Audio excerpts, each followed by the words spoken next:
Hi, my name is Robin Boardman. I'm one of the coordinators of the communities team in Extinction Rebellion UK, and I'm just making this video as a sort of introduction to Extinction Rebellion so you can see whether or not it's something you want to get more involved with or whether it's the right movement for you.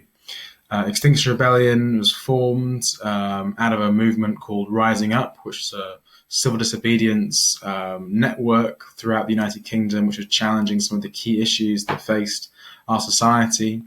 In early 2018, that network came together and thought it was time to challenge the major issue that our species faces, which is the climate and ecological emergency.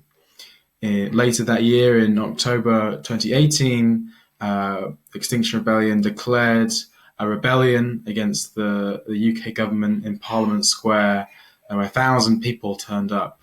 And since then, it has grown into a global mass movement that is seriously challenging world governments to act on the climate and ecological emergency. Governments across the world have lost the social contract with their people. They've lost the trust of their citizens because they have not protected them from the ongoing emergency. And this is something that needs to be challenged by citizens across the world. And that's something that we're doing in Extinction Rebellion. We're challenging that status quo, and often that's through civil disobedience and peaceful law breaking.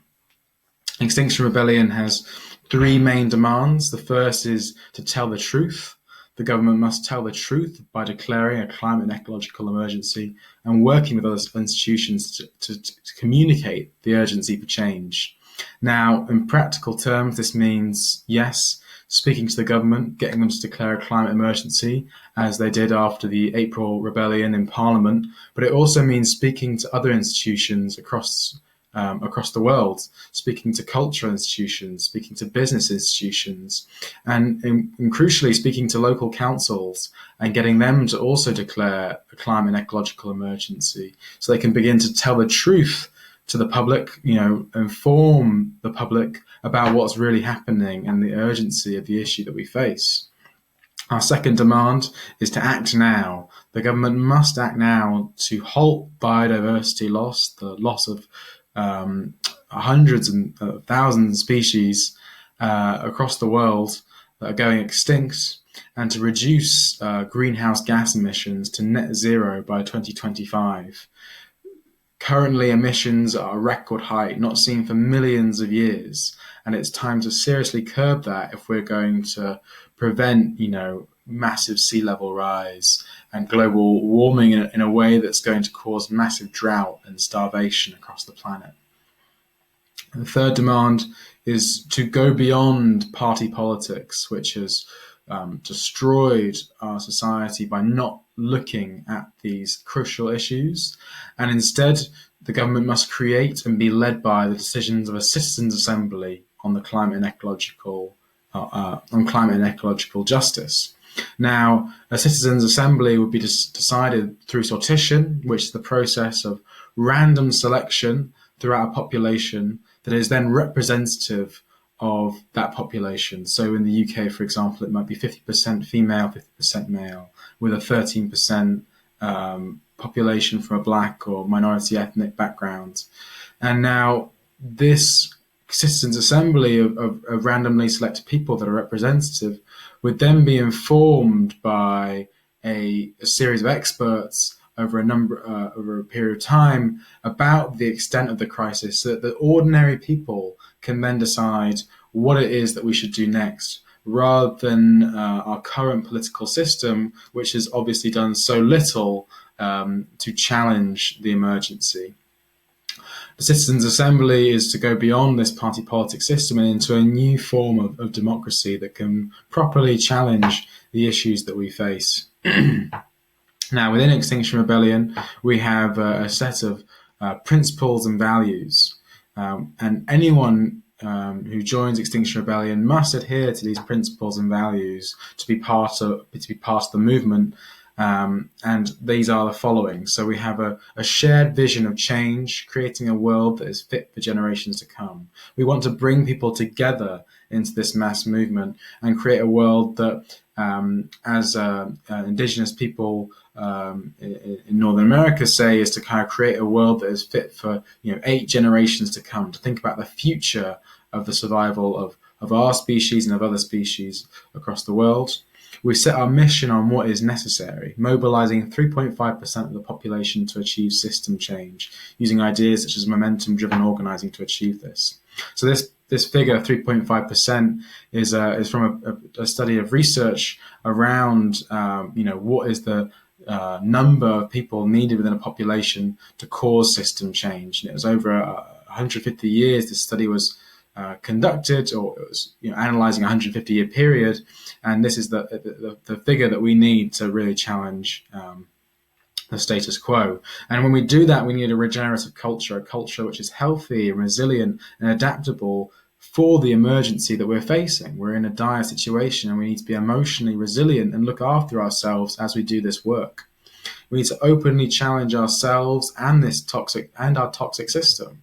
So often what we do in Extinction Rebellion is go out and do things that we've never done before. We go out on actions. We go out and knock on someone's door or speak to someone on the phone we've never spoken to before. And sometimes that can feel uncomfortable. We have to leave our comfort zones, though, if we're properly going to challenge the bonds that keep our society in this period of collapse, in this toxic way. And whilst we're doing that, we value reflecting and learning, looking back at the mistakes we might have made or what went well, and following a process of always thinking about reflecting and debriefing. We try and suggest that at least 20% of the time that we are doing work in Extinction Rebellion should be spent debriefing and focusing on what went well and what didn't go so well, so we can learn for next time. We welcome everyone and every part of everyone. So we're always working to make spaces that are accessible for people from different backgrounds and communities, and welcoming everyone into that space, an idea of radical inclusivity, making sure people feel welcome. But it's also important to say that we don't welcome all behaviors in those spaces. So we have lots of local group agreements, people who have different rules about their spaces, things quite simple like not talking over each other and raising our hand to speak, to make sure we can all have our voices heard and not just the privileged in our society. And speaking of which, we actively mitigate for power. So we're trying to break down the hierarchies of power that currently exist within our society to make sure more people can participate and be part of the movement and have voices that have not been heard, been marginalized in our society to the forefront. And we also avoid blaming and shaming. So we don't name individuals, we don't name people who are particularly toxic in this system, because we're in a system where those people can be removed and someone else will just come in to replace them who's equally terrible. Instead, it is the system itself which really needs to change. And we don't want to create that kind of personal conflict which isn't going to get us the system change that we need. We are crucially a non-violent network. So we use non-violent strategy and tactics through civil disobedience and actions to bring about the change that we need. And this is crucial to our strategy. It's at the core of our strategy that this non-violence is clearly communicated and that the public sees that we are acting in a non-violent way. And finally, we are based on autonomy and decentralization. So we're building the structures that we need to challenge power. And often this is done through small groups that go out and act within these principles and values. And as long as those groups are promised to adhere to these principles and values, then they can act in the name of Extinction Rebellion. And that decentralization of power is crucial for the empowerment and creativity of groups and people going forward to act. And this is something of how we've grown so quickly as a movement, is we've really encouraged that autonomy and that empowerment of people.